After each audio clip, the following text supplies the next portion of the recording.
we need to get back to being able to tell the truth and talk about left versus right. The left wants you to be all inclusive, and continue to push the narrative of inclusivity, but only if it fits their narrative. If it doesn't fit their narrative, then I've been called racist. I've been called basically every name in the book because I don't agree with the left ideology.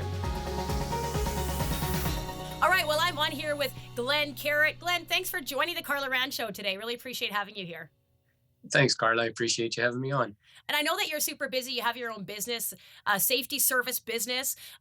What got me sort of like familiar with you, Glen, is that you led the convoy to Ottawa, right? There was a bunch of truckers, and you guys all went to basically send a message to Justin Trudeau to say, hey, like, we're not okay with all of these mandates and shutting down businesses and stuff. Is that correct? Yeah, it was definitely oil and gas related. Right. Back in 2019, February 2019, we took the convoy and led 200 trucks to Ottawa and parked them on Wellington. And, what started that off was there was a bunch of convoys going in Alberta, and, hats off to everybody that did the convoys here and gained some strength. But, I found, and a lot of us thought that we could do that all day and all week in Alberta, and Justin Trudeau wouldn't hear that message. So we wanted to take that message right to his doorstep, and so that's what we did. We took those 200 trucks across the country, and it was quite an adventure. And I thought the statement was going to be us parking the trucks right on Parliament Hill, which it was. But the true story came with the complete support that we had all across the country. We had tremendous support from Alberta, Saskatchewan, a little bit in Manitoba. But once we got to Ontario, I truly thought that we wouldn't have support for oil and gas. But to our surprise, it was completely the opposite. We had thousands of people every town we went to. If we went to a town of 800 people, there were 600 people out on the streets running to see the convoy. And we were in -30 weather. It was cold, cold, cold. Just an example I like to use is we pulled into Sault Ste. Marie at 9:15. I looked at my phone. It was -32 without the wind chill. And we pulled our trucks into there, and they had the parking lot cleared off. And we pulled our couple hundred trucks in there, and they had 6 barbecues, and there was well over 3,000 people there to greet us. So it was really overwhelming, the support that we for our natural resources and our oil and gas industry throughout the whole country. Yeah, that's amazing. I just think like that would have been such an undertaking for you. Like I can't even imagine trying to or coordinate all of that to go across the country with all like 200 trucks. Like that's crazy, Glen. Yeah, well, it was. We spent, and Haley Weil, my partner with United Rural, helped me out quite a bit with it. And, we, with the police services all across the country from Alberta, every province, right to OPP, and to getting the permits and having the Ottawa police and the Parliament. There's 3 police forces that are in Ottawa right at Parliament Hill, because you've got the OPP, the Ottawa police, and then the Parliament police that you have to deal with, and as well as DOT and just the logistics of hotels and where we're going to park the vehicles. And it was quite an undertaking, and I'm very proud to have been the lead organizer and part of it. It was a great team. We developed a great family. I couldn't have done it alone. We had a great team that stepped up and did that. Yeah, and now you are running for mayor in Innisfail. And I don't know if you know this, but my husband is from Innisfail. So I'm quite familiar with Innisfail. Yeah. So we got family down there and stuff. I'm actually hoping to head out there maybe next week and visit some family. But anyway, so that's kind of cool that you're running for mayor. What made you want to run for mayor, Glen? Well, I've been in Innisfail for 30 years. I'm born and raised third generation Albertan. My grandparents on both sides, mom and dad's side, were some of the first settlers in Alberta. So I'm a true blue Albertan that believes in freedoms and standing up for what I believe to be true. And we have councils all across Alberta right now that are very left leaning, and we need to change that narrative. We need to get in there with some conservative voices and fiscally responsible voices, and somebody that will stand up for your freedoms. We've got Mayor Nenshi and Iverson from Edmonton, and Nenshi, of course, from Calgary. They're forcing their mandate on vax passes, etc., and mask wearing, and I'm about freedom of choice. I don't. It doesn't matter to me whether each person gets a vaccine or wears a mask or does whatever. But we need, when our freedoms are taken away, that's when I really start to fight and stand up, because each individual has to have that right to make that choice. And you're seeing a lot of divisions in towns in the province right now and our country. And the only way to get back to non-divisive behavior is to allow those freedom of choices, because we're all going to have individual choices. And if you allow people to make their choices for themselves, for their own bodies, then we can get back to acceptance and realizing that we all have different choices. We can take that same information and make a different choice. And I'm glad that you're running for mayor, because I often think too, a lot of people are asking, well, what can we do about this? Those people who do feel very oppressed by all these government mandates when it comes to vaccine passports, when it comes to whether or not you can keep your business open, lockdowns, like all of this kind of stuff, right? They really want to be able to, like, they're like, well, what can I do? What can we do? And I really feel kind of the same as you, Glenn. Like, I think those of us who feel that way, it's probably wise for us to get into some of these political positions of leadership so that we can actually have some influence, because there's a lot of people that are, they've got their feet on the ground and they're working in the trenches, so to speak, but they really don't have any say. It's the powers above that have a lot of say. And I think even, in towns and whatnot, mayors and stuff, like, even you guys are only going to have so much say, right? It's like it's really from the top. But I think if we can't get it into some of those positions, nothing's really going to change. Right. And Carla, thanks for saying that, because we have a top-down approach right now with government and the world, for lack of a better expression. But I believe in a bottom-up approach, that we need to start with ourselves. We need to, and that's why all this division is coming, because everybody is so worried about everybody else. You need to take care of yourself first. If you can't take care of yourself, you can't take care of anybody. We learn that. We learn that in paramedicine. We learn that in healthcare. And then from there, you work on your community, and then from there, you can grow it into the province, and then into Canada, into our country.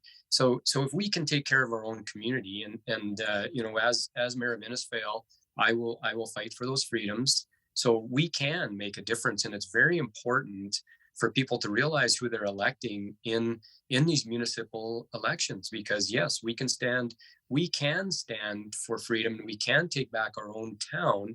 And then other towns look at it. For example, right now, Black Falls, Drayton Valley have mandated that they won't allow vax passports in their towns or town facilities. Innisfail Council right now, if I'm not vaccinated, I can't go to the pool with my grandson or my granddaughter, or I can't go to the arena. And it's just not right. With all the evidence out there that's going on, we need to have that personal choice. So we need a bottom-up approach, so that we can change ourselves, change our community, and then change our province. If you look at Lacrete, I don't know if you've heard about Lacrete, but they've got a 4%. And don't get me wrong, I'm not here to advocate for vaccines or against vaccines, because that's people's choices. But what we need to get back to is that choice. In Lacrete, they've got 4% vaccination rate. They kicked AHS out of their town, and they're doing fine. They're doing great. There's very little COVID. It's become, there's very many issues in municipalities, roads, businesses, fire department, police, etc. But until we can get over this hump and fight for our freedoms and move forward out of this so-called pandemic, none of that matters, because we have to get out of this reign of our freedoms taken away. Yeah, I feel the same way, Glenn. Like, I feel like a lot of people are talking about, infrastructure, or they're talking about all these different issues that you have in municipalities. And I think that's important. But I also agree. It's almost like there's this dark cloud, or there's this like perpetual elephant in the room, because it doesn't matter what your economic plan is or what the infrastructure is like. If you don't have regular, like, just your basic freedoms, like, what are you going to do? You're not really going to be able to do. You'll have absolutely no autonomy.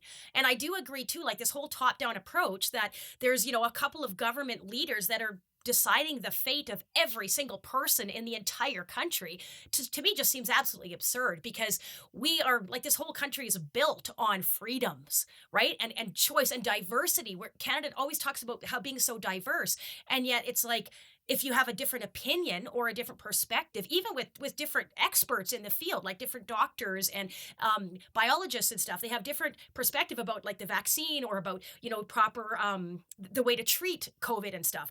It's like we all have to have one narrative, and that to me completely shuts down diversity, completely shuts down everything that this country was built on. And so I'm glad that you are a freedom fighter in a sense, right? That you're saying, you know what, this is an issue, and I'm going to do what I can to change this. And that's what I'm doing too, Glenn. I'm just very frustrated with the whole thing. Good, good, and you should be frustrated. And they talk about municipalities not having partisan lines, and that's complete garbage to me. You have to have a partisan line, and if you've got somebody that votes liberal or is liberal ideologies, then that's the way they're going to portray themselves in municipalities.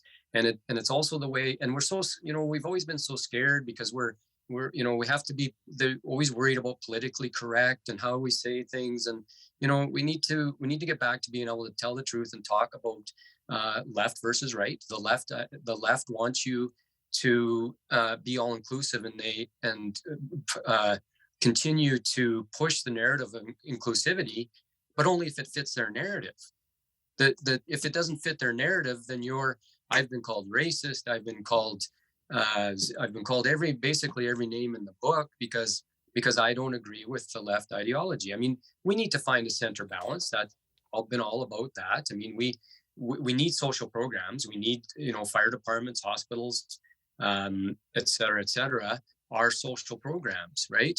But those social programs will not flourish unless we have capitalistic views and our industry, oil and gas, farming, et cetera, moving forward to pay those taxes, because they can't sustain themselves without the funding, the basic funding of tax dollars from the capitalistic way of our life. There's no such thing as free money or free lunch, like everything comes at a cost to somebody. And I Yeah. think that, this idea that, well, we need more government programs and we need this and, do away with all these, these big corporations and these big businesses. And it's like, you're shooting yourself in the foot. Like it makes absolutely no sense because that tax is going for these programs, right? It's Well, so frustrating. and Trudeau, get the vax because it's free. Nothing free. It's not free, and exactly right. We pay for that. People need to realize. And then they talk about Alberta healthcare. Well, it's free, and some people saying if you're not vaxxed, you shouldn't get that system. Whatever.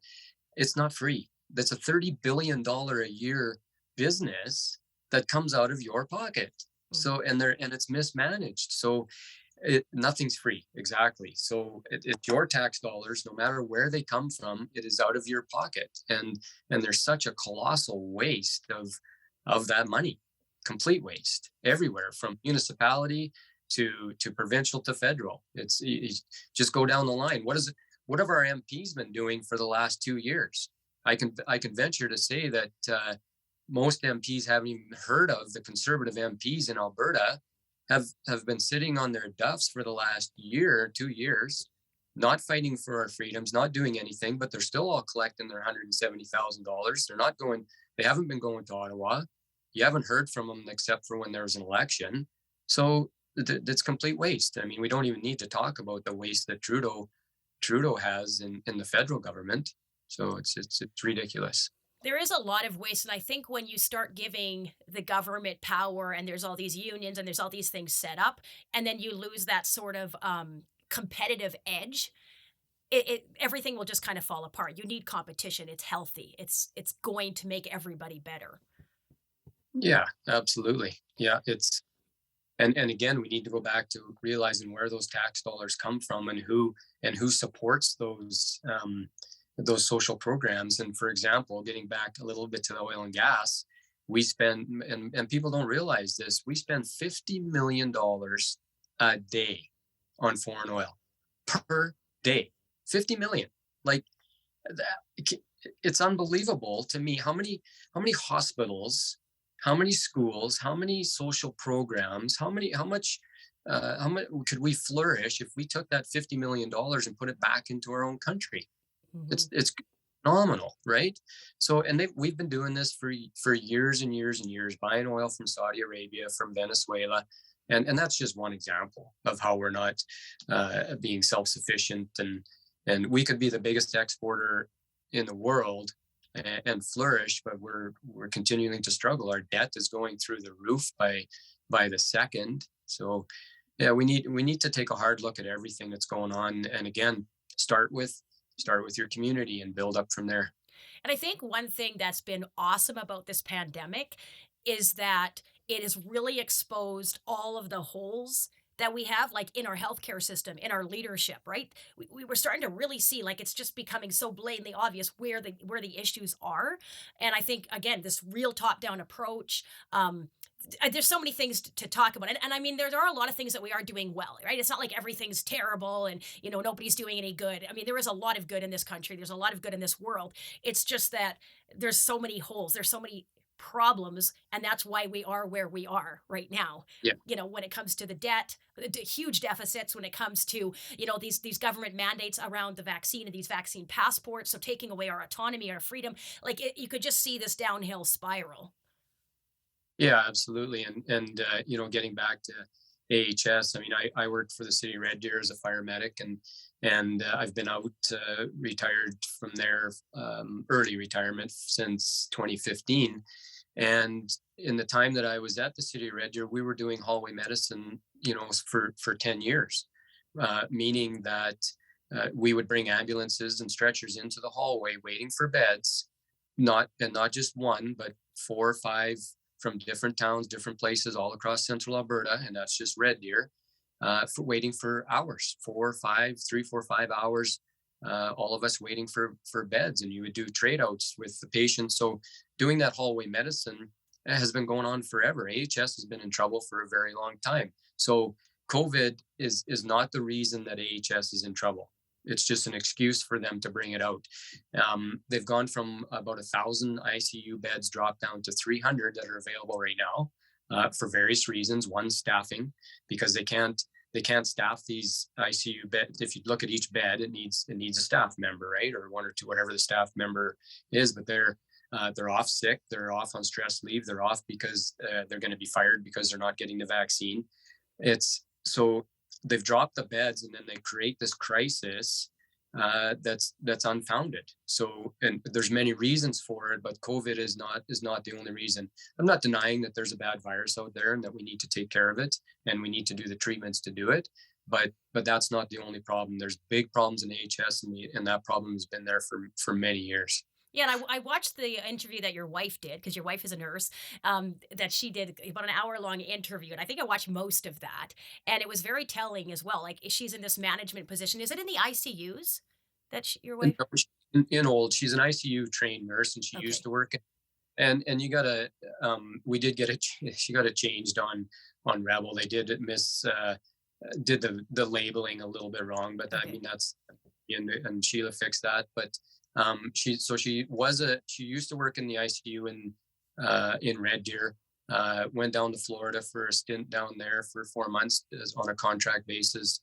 She was a paramedic for 18 years. Um, and then from when we came back from Florida, she worked back in the ICU, and then got a management position in Old. So she's ICU trained, but in management. So she sees what's going on, and the unfortunate part is they're going to lose a great advocate for. She was a good advocate for patient care. She was a good advocate for her staff, and she was a good advocate for AHS because she looked at everything as a business sense. And so AHS is going to lose that good employee because, like I said, she looked at ways for cost savings for AHS. So, and not a lot of people do that. So it's a real shame. And her experience, she's been in the healthcare business for 30 years. And the other question I have is, so they brought in the army, which consists of 8 people. If you're in a real crisis, what if they're in a real crisis in the healthcare? Why aren't they mandating these nurses to come back to work and that are ICU trained, that are right there waiting to go back to work or would go back to work if they weren't forcing them out? So it's not about the health when it comes down to that. They've been working in these hospitals for almost 2 years, unvaccinated and fine, and they're fine with doing that. I get posts on Facebook. There's a post that comes out that says, we any volunteers for going, they're all masked up and you know uh, PPE to the nines, and would you go work in a COVID ward with no mask and none of this special equipment? I 100%. I would. There's 99.8 survival rate with COVID. Is it a bad virus? Yes, it is. Is there ways to fight it? Yes, there is. There's treatments, and if you're healthy, the people that it's killing is people with comorbidities and with health problems. So we need to look at the hard facts, and we need to start looking at these doctors. There's a doctor in Rimby that just came out a couple days ago that helped some people with some treatments, and one of his treatments wasn't accepted by HS, but the patients got better. And one of them being vitamins, vitamin D. They don't give any vitamins to patients, which is a sin. And he got taken out of the hospital immediately for trying a different protocol. So Yeah, and I'm a fitness and nutrition coach, right? So I'm all about like I tell people this is the food that you should eat, these are the supplements that you should take, and this is just kind of how it's going to work. But there's so much like there's so much I guess misinformation, and I always feel like it shouldn't be called health care. It should be called sick care. Like that's really what our health system is. It's sick care. It's not really preventative health. not at all. Absolutely not. Um, I said doctors don't make money off healthy people, right? And it's a real shame, as I said, not to give a minimum vitamin D to every single patient in the hospital. They're sitting there in a bed, and they're not getting their vitamin D, and they need the supplement. Every single person in the northern hemisphere is vitamin D deficient. So we don't have a lot of doctors, very very smart doctors, will say we don't have a flu and cold season, we have a lack of vitamin D season, right?